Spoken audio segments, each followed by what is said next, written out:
Hi guys! So bigla na lang ako sinipag ngayon pumunta ng SM. Nag-grab na lang kami kasi kasama ko yung mga bababait kong angels. Ayan, naginabi na nga ang person. Pero late na rin kasi kami nakaalis na. Out na ng dada namin. Siya maglilibre sa amin ngayon, char. Ayan, ang daming person sa SM. Sunday kasi niya. Pumunta muna kami ng Quantum para ilaro yung mga babies namin. O diba, sabi ko babies maglalaro. Mas nag-enjoy pa yata yung daddy. Nag-try din ako niyan. Diyos ko, nakakapagod. Nabuwasan yata yung taba ko sa braso. For the shooting din yung kuya ko, o diba, manang-mana si pinagmanahan.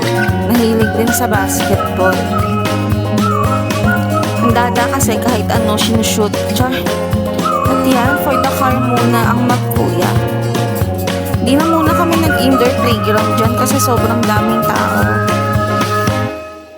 At andyan na nga yung bunso ko sa favorite spot niya. O diba, mahilig din sa ball.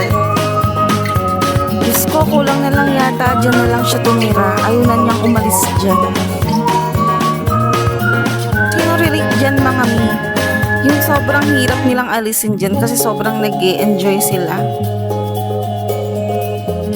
At ayan na nga, for the tandem na yung magkuya. O diba parang hindi nag-aaway, pero mamaya maiiyak na yung isa dyan.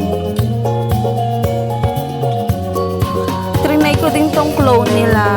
O halata naman diba, sobrang daya, ang luwag.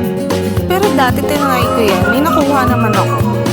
For the foods na ang mga person, nagutom na. At ayun na nga guys, pauwi na kami. So ingat sa amin. Subscribe po kayo. Thank you!